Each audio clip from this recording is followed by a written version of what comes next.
اعوذ باللہ من الشیطان الرجیم بسم اللہ الرحمن الرحیم الحمد للہ رب العالمین والصلاة والسلام علی مولانا ابو القاسم محمد وآلہ الطیبین الطاہرین المعصومین۔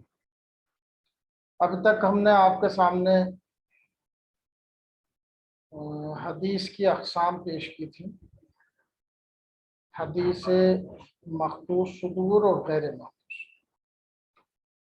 مخطوط صدور کی دو قسمیں آپ کے سامنے پیش کی، متواتر اور بما یفید القطع یا مقترن بما یفید القطع۔ اس کے بعد ہم نے غیر مخطوط صدور کی دو قسمیں پیش کی تھیں۔ غیر مخطوط صدور کا دوسرا نام کیا تھا؟ خبر واحد۔ خبر واحد کی ہم نے دو قسمیں پیش کی تھیں، مسند اور مرسل۔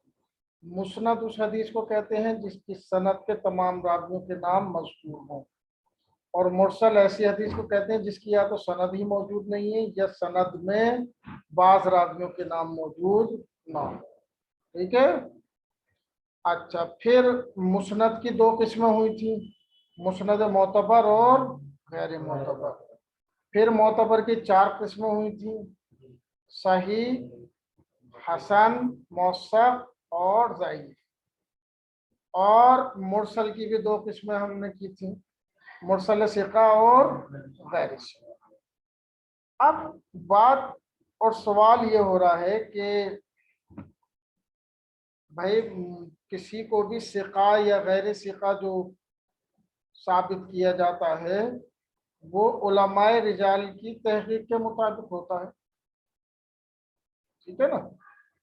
تو علماء رجال معمولاً انسان اس طرح کے ہیں کہ اپنے گناہ چھپا لیتے ہیں، تو علماء ظاہری تو دیکھیں گے، باطن تک تو نہیں پہنچنے کے۔ پھر دروازہ بند کر۔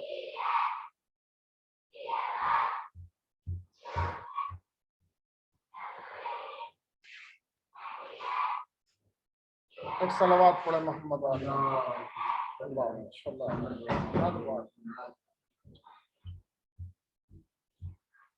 تو علماء رجال کو کوئی دھوکہ بھی دے سکتا ہے اپنے کریکٹر کے، اس میں ہو سکتا ہے وہ دھوکہ کھا جائے، ٹھیک ہے؟ تو سند میں دھوکے کا بھی چانس ہے کہ جسے ہم بھروسے مند شخص سمجھیں، ہو سکتا ہے کہ وہ بھروسے مند شخص نہ ہو۔ تو اب کیا ہے؟ تو اب اس کے بعد آتی ہے کہ خالی سندی کو یہ متن کی بھی جانچ پڑتال ہونی، آیا متن جو ہے یہ واقعاً ایسا ہے جو معصوم سے صادر ہوتا ہے۔ بعض علماء ایسے تھے کہ متن سے ہی سمجھ جاتے تھے کہ واقعی معصوم کے کلمات، اور پھر خود معصوم نے معیار بھی بیان کیا ہے کہ ہمارے کلام کو قرآن کریم کے مطابق دیکھو، کہ اگر اس کے مخالفت پہ ہے کوئی بھی ہمارا کلام تو فضربوہ علی الجدار، تو اسے دور پھینک دو۔ تو یہ معیار بتا دیا نا، یعنی اگر سند صحیح ہے لیکن کلام خلاف قرآن جا رہا ہے تو معصوم کہتے ہیں کہ فضربوہ علی الجدار، اسے دور پھینک مارو، اس کے اوپر عمل نہ کرو۔ تو اس سے یہ ایک معیار ہمارے سامنے آئے۔ تو خالص سند کی جانچ پڑتال ہی نہیں ہے، بلکہ سند کے ساتھ ساتھ جو ہمیں جانچ پڑتال کرنی ہے وہ متن کی بھی جانچ پڑتال کرنی ہے۔ چلیے صفحہ نمبر 33 کتاب کا،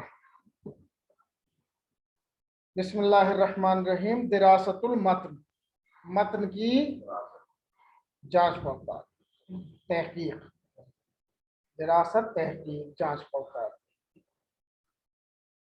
ودراست المتن تتنوع فی علوم التشریع الاسلامی الی نوعین، کہہ رہے ہیں متن کی جانچ پڑتال تقسیم ہوتی ہے شریعت اسلامی کے علوم میں دو قسموں کی طرف۔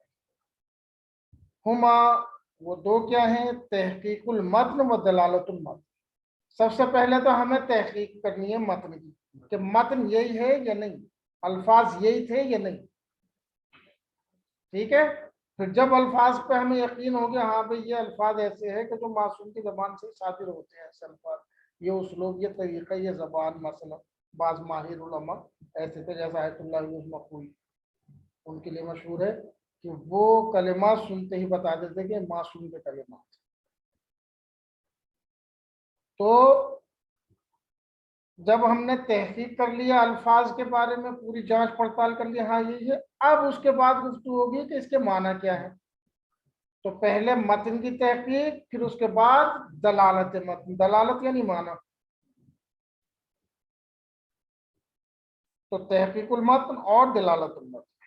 دراست و تحقیق المتن، تحقیق متن کی جانچ پڑتال کیسے ہو. وَتَدُورُ حَوْلَ التَّأَكُّدِ مِنْ سَلَامَةِ الْمَضْمُونِ، یہ جانچ پڑتال ہماری گھومے گی اس یقین کی طرف، اس بھروسے کے حاصل کرنے کے لیے کہ اس حدیث کا مضمون سالم ہے، جیسا معصوم سے صادر ہوا تھا ویسا ہی ہے. ٹھیک ہے.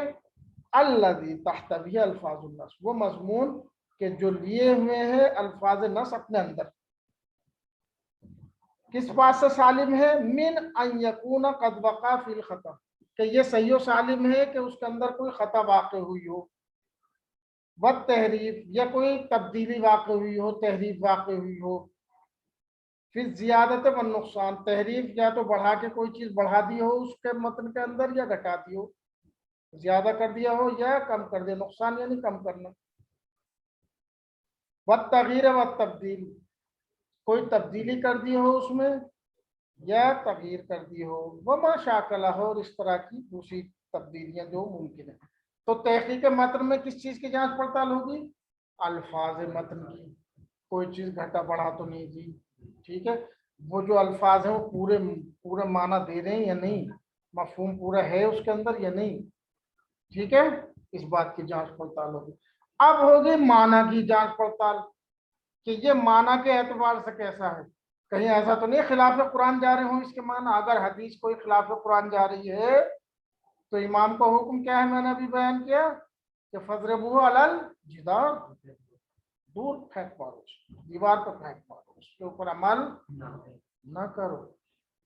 تو اب یہ جو نکال کے لاتے ہیں ملنگ پلنگ جو حدیثیں نکال کے لاتے ہیں ایسی جو خلاف قرآن کریم ہے، تو اس کا مطلب یہ ہے کہ اگر وہ صحیح حدیثیں ہیں تو قابل عمل نہیں ہو سکتی اگر خلاف قرآن جا رہی ہیں معصوم کے کلام کے مطابق. ٹھیک ہے. کیونکہ معیار بھی تو معصوم جانتے تھے کہ یہ مسائل پیش آنے ہیں، لوگ تبدیلی کریں گے احادیثوں کی سند میں بھی اور متن میں بھی تبدیلی کر سکتے ہیں. لہذا اس چیز کو سیف رکھنا ہے قیامت تک، تو اس کے طریقے بھی بتائے، جانچ پڑتال کے طریقے بتائے، اصول و قواعد بتائے. ٹھیک ہے. تحقیق المتن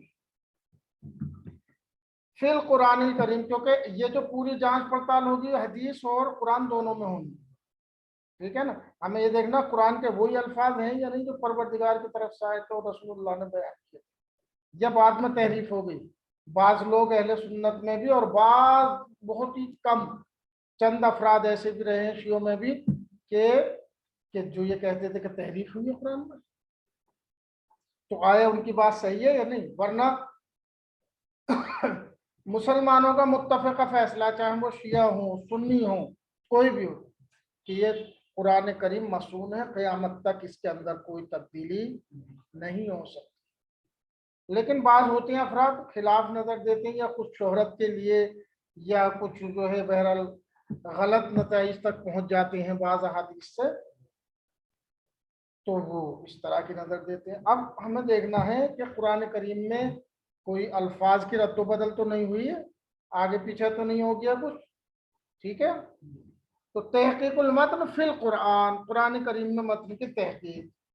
ففی القرآن الکریم حیث وصلنا سالما من الزیادت والنقصان، قرآن کریم میں یہ ہم کہیں گے کہ قرآن کریم ہم تک پہنچا ہے کسی بھی زیادتی اور کمی کے بنا، بالکل سالم، صحیح و سالم، جیسے رسول اللہ کے اوپر نازل ہوا تھا اور جیسا آپ نے بیان کیا تھا ویسے ہی ہم تک پہنچا. کما تقدم، جیسا کہ ہم نے پہلے بھی یہ آپ کے سامنے پیش کیا تھا، کیونکہ قرآن کریم کا دعویٰ ہے نہ نحن نزلنا الذکر وَإِنَّا لَهُ لَحَافِظُونَ. ہم اس کی حفاظت. اور پھر تحریف یوں بھی نہیں ہو سکتی. پروردگار نے یہ دین قیامت تک کے لیے بنایا، آخری دین ہے، اب اس کے بعد کوئی نبی آنے والا نہیں ہے، کوئی شریعت آنے والی نہیں. تو اب اس کے اوپر ضرور، جب اسے پتا ہے کہ ہدایت کے ایک یہی ذریعہ ہے، تو اس ذریعے کو محفوظ رکھنا بھی اس کی ذمہ داری ہے، یہ عقلی اعتبار سے بھی. اور اگر جو ہے یہ محفوظ و مصون نہ رہا تو ہدایت نہیں کر پائے گا. ہدایت نہیں کر پائے گا تو مقصد ارسال دین ختم ہو جائے گا. ارے یہ نا بس. اب اگر مقصد ارسال دین ختم ہوتا ہے تو پھر اس کا مطلب یہ ہے، ایک طرف سے تو حکم یہ ہے کہ دین کی پیروی کرو، دوسری طرف سے دین تحریف ہو جائے تو اس کی بھی پیروی کرو، تو ایک رائے بے جہل ہو جائے گا. ہے یا نہیں بات؟ اور یہ پروردگار کی طرف سے نہیں ہو سکتا، وہ حکیم ہے، علیم ہے، مدبر ہے. کہہ رہے ہیں ففی القرآن الکریم حیث وصلنا سالما من الزیادت والنقصان کما تقدم ویدور البحث حول النقطتین التالیتین. یعنی اس قرآن کریم میں جو گفتگو ہوگی وہ دو نقطوں کی طرف ہوگی کہ جو ہم نیچے ذکر کر رہے ہیں. ان دو نقطوں، پہلی گفتگو ہوگی حول ضبط کلمات ہی، کہ اس کے کلمات بالکل ایکوریٹ ہیں یا نہیں. وہی لفظ جیسے تھا، بعض مرتبہ ایسا ہوتا ہے عربی زبان میں اگر زبر کا بھی فرق ہو گیا ہے تو بھی معنی بدل جاتا ہے. یہ نہیں مخرج کا جیسا ہم اردو میں کر دیتے ہیں خالی اس سے ہی ہوتا ہے. جیسے علیمن کو ہم نے پڑھ دیا علیمن، تو علیمن کے معنی ہے زیادہ جاننے والا، اور علیمن کے معنی درد والا. جیسا ہم پڑھ دیتے ہیں قرآن کریم، خدا معاف کرے، کہ ہم عین کا مخرج نہیں نکالتے، تو اس کے طرف یہ والی گفتگو نہیں ہے. بات یہ ہو رہی ہے کہ زبر کا بھی فرق ہے، زیر کا بھی، تو بھی معنی بدل جاتے ہیں عربی زبان. ٹھیک. سب سے پہلے ہمیں گفتگو کرنی ہے کلمات کے بارے میں، بتأکد من عدم وقوع الخطأ، اور اس بات کا یقین حاصل کرنا ہے کہ کسی طرح کی غلطی اور خطا اس میں واقع نہیں ہوئی ہے. ابھی تحریف، نہ کوئی تحریف واقع ہوئی ہے اس کے اندر. کس وجہ سے؟ بھائی پہلے جو ہوتا تھا وہ کمپیوٹر نہیں تھے، پہلے کمپیوٹر نہیں تھے. اب کتابیں کیسے ہوتی تھیں، ادھر سے ادھر کیسے شفٹ ہوتی تھیں؟ کتابیں شفٹ ہوتی تھی اس طریقے سے کہ لگا دیتے تھے لکھنے والوں کو کہ بھائی نسخے برداری کرو. تو قرآن کریم دیکھ دیکھ کے وہ لوگ لکھتے تھے، یا کوئی بھی کتاب دیکھ دیکھ کے وہ لکھتے تھے. تو اس نسخے برداری میں غلطی کا چانس تھا یا نہیں؟ ہو سکتی تھی، لیکن ہر نسخے کی جانچ پڑتال ہوتی تھی. اس کے بعد ہی کہیں بھیجا جاتا تھا. زبر زیر چھوٹ جائے، کہیں پہ نقطہ چھوٹ جائے، جب ہم ٹائپ لکھ رہے ہیں قلم سے تو ہو سکتا ہے. آج تو یہ کہ کمپیوٹر میں ایک بار لکھ دو، فونٹ بدلتے رہو آپ، اور جانچ آسانی سے ہو سکتی ہے، اتنی زحمت کی ضرورت نہیں. ایک بار کام ہے، باقی پھر ہمیشہ کے لیے آرام ہو جاتا ہے اس میں. لیکن اس ٹائم تو ایسا تھا کہ ایک ایک کتاب کے لیے مدتوں لگ جاتی تھی لکھنے میں، 1 سال لگ جاتا تھا. 200 بادشاہ جو لکھا کرتے تھے. تو نسخے برداری جو ہے اس کے اندر غلطی کا چانس ہوتا تھا. جیسا آج ٹائپ میں ہو جاتا ہے، ہم چھوٹا سا پوسٹر نکالتے ہیں، اس میں کا کی رہ گیا، ہے رہ گیا، کرتے ہیں نا، کرتے یہ غلطی ہم لوگ. تو ایسے ہی پہلے جب پورا قرآن مثلا ہاتھ سے لکھا جا رہا تو غلطی کا چانس تھا. تو ہمیں سب سے پہلے یہ دیکھنی ہے کہ اس طرح سے تو کوئی غلطی واقع نہیں ہوئی ہے. یعنی من عدم وقوع الخطا بالتحریف فيها بسبب الاستنساخ بالطبع. نسخے برداری کے اعتبار سے، نسخے برداری میں نے آپ کو بتایا کہ ایک کتاب بیچ میں رکھی اور سب اسے دیکھ کے لکھتے تھے تاکہ الگ الگ نسخے بن جائے اس کتاب کے. اب طبع یا پرنٹ کے اعتبار سے، چھپنے کے اعتبار سے، کہ مثلا آدمی پرنٹ کرا رہا ہے کہیں پہ، آج کل کے زمانے میں طباعت چل رہی ہے، تو آئے اس اعتبار سے تو کوئی غلطی اس کے اندر واقع نہیں ہوئی.